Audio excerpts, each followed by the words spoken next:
Next है example. Example जिसका मतलब होता है मिसाल, ठीक है। एग्जाम्पल का मतलब होता है मिसाल और अरबी में इसको बोलते हैं मसल। अरबी में मिसाल को क्या बोलते हैं? मसल। और यहाँ लिखी हमने इसकी अरबिक प्रोनाउंसिएशन मसल, ठीक है। एग्जाम्पल मिसाल, अरबी में मसल। अस्सलाम वालेकुम, आप सबको इंग्लिश चैनल पर मैं खुश आमदीद कहता हूँ। उम्मीद करता हूँ आप सब खैरियत से होंगे, बिल्कुल ठीक ठाक होंगे। आज का लेसन हमारा होगा अरेबिक वर्ड्स पर।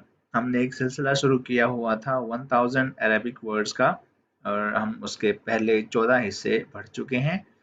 इस लेसन में हम पार्ट नंबर 15 देखेंगे जिसमें हमने 20 अरबी के अल्फाज सीखने हैं और उनका तर्जुमा इंग्लिश और उर्दू दोनों ज़ुबानों में दिया गया है। अगर आप इस चैनल पर नए हैं और पहले 14 हिस्से आप मिस कर चुके हैं तो उन सब अस्बाक के लिंक मैं आपको डिस्क्रिप्शन बॉक्स में सीक्वेंस से दे दूंगा। आपने डिस्क्रिप्शन बॉक्स लाजमी चेक करना है ताकि आपको वहां पर इन अस्बाक के लिंक्स में मिल जाएं और मजीद ये कि हर सबक की PDF डाउनलोड करने का लिंक भी आपको डिस्क्रिप्शन बॉक्स में ही मिल जाएगा। तो हमारा डिस्क्रिप्शन बॉक्स लाजमी विजिट किया करें।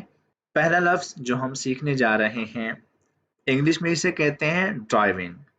ड्राइविंग मतलब चलाना। चलाने से मुराद यही है गाड़ी चलाना, ठीक है, या साइकिल चलाना, मोटरसाइकिल चलाना, आप उसको ड्राइविंग ही कह देते हैं। अरबी में आप क्या कहते हैं? सियाका। सियाका मतलब गाड़ी चलाना, ड्राइविंग। और जो गाड़ी चला रहा होता है उसको हम ड्राइवर कहते हैं। तो अरबी में ड्राइवर को बोलते हैं साइक, ठीक है। साइक वो होता है ड्राइवर।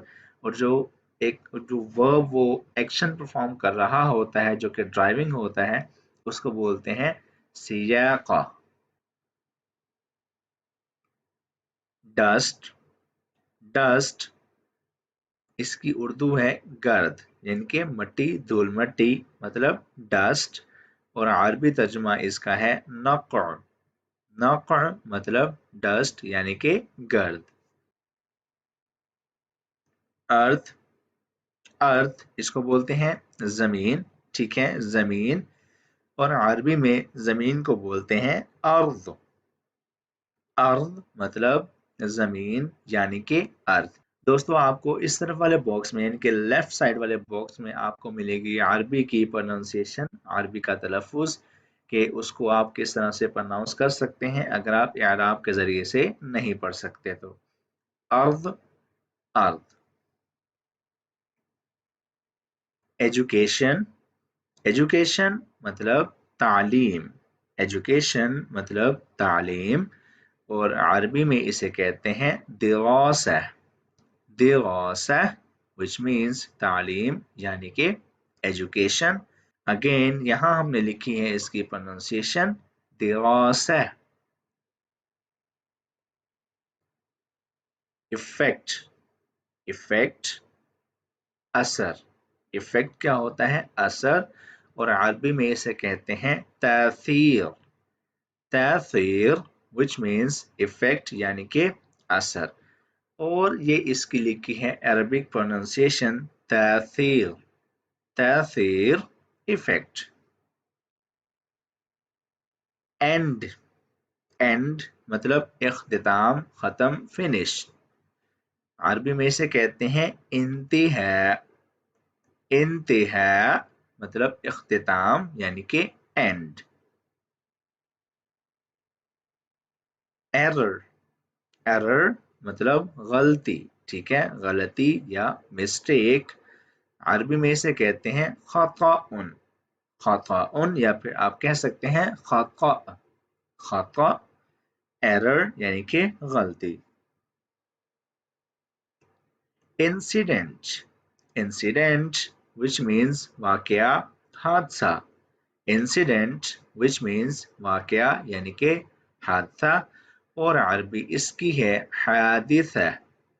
हादिसा मतलब वाकया, ठीक है, ये इसकी लिखी है प्रोनाउंसिएशन हादिसा। नेक्स्ट है एग्जाम्पल। एग्जाम्पल जिसका मतलब होता है मिसाल, ठीक है। एग्जाम्पल का मतलब होता है मिसाल और अरबी में इसको बोलते हैं मसल। अरबी में मिसाल को क्या बोलते हैं? मसल। और यहाँ लिखी हमने इसकी अरबिक प्रोनाउंसिएशन मसल, ठीक है। एग्जाम्पल मिसाल, अरबी में मसल। एक्सचेंज, एक्सचेंज मुबादला या तबादला, ठीक है। एक्सचेंज का मतलब क्या होता है? तबादला करना। और इसको अरबी में कहते हैं मुबादला। मुबादला, इसका मतलब क्या होता है? आपने कुछ दे के कुछ ले लिया, तबादला कर लिया चीजों का आपस में। मुबादला which means exchange। Expansion, expansion फैलाओ, एक्सपेंशन फैलाओ। अरबी में इसे बोलते हैं तौसीअ। तौसीअ which means फैलाओ यानी कि एक्सपेंशन। एक्सपीरियंस, एक्सपीरियंस तजर्बा। एक्सपीरियंस तजर्बा, अरबी में इसे बोलते हैं खिब्रा। खिब्रा which means तजर्बा यानी कि experience. Next we have expert, ठीक है। एक्सपर्ट which means माहिर, ठीक है। माहिर का मतलब क्या होता है? कि किसी भी काम पर, किसी भी चीज पर कमाल रखने वाला, महारत हासिल रखने वाला, उसको बोलते हैं माहिर। और अरबी में इसे बोलते हैं हादिक। अरबी में Hardik which means expert। Fact, fact मतलब हकीकत। फैक्ट मतलब हकीकत। अरबी में इसे बोलते हैं सदाका। सदाका which means हकीकत। Next we have family. Family Urdu में कहते हैं खानदान या फिर कुंबा, ठीक है। फैमिली का मतलब होता है खानदान या कुंबा। और अरबी में इसे बोलते हैं उसरा। अरबी में उसरा। या एक और लफ्ज भी होता है जिसको हम कहते हैं आइला। आइला और उसरा, ये दोनों फैमिली के लिए इस्तेमाल होते हैं अरबी में। फादर, फादर मतलब बाप, अबू, वालिद। और अरबी में कहते हैं अबुन। अबुन मीन्स फादर। फेयर, फेयर खौफ, दहशत, डर, ठीक है। फेयर का मतलब होता है खौफ, दहशत या फिर डर। अरबी में इसे बोलते हैं हईबा। अरबी में हईबा which means fear। Feeling, feeling मतलब एहसास, ठीक है। और अरबी में इसे कहते हैं शुऊर। शुऊर मतलब एहसास यानी कि फीलिंग। फील्ड, फील्ड शोबा या डिपार्टमेंट या एक किस्म, ठीक है। और अरबी में इसके लिए लफ्ज इस्तेमाल करते हैं किस्म। किस्म which means शोबा यानी कि फील्ड या डिपार्टमेंट। आखिरी लफ्ज हमारे पास आज के इस लेसन का है फायर। फायर मतलब आग, ठीक है। फायर का मतलब होता है आग। और अरबी में इसके लिए हम लफ्ज इस्तेमाल करते हैं नार। नार which means फायर यानी कि आग। दोस्तों इस लफ्ज के साथ हमारा लेसन होता है ख़त्म। मिलते हैं आपसे अगली वीडियो में। अपना बहुत सारा ख्याल रखिएगा। अल्लाह हाफिज़।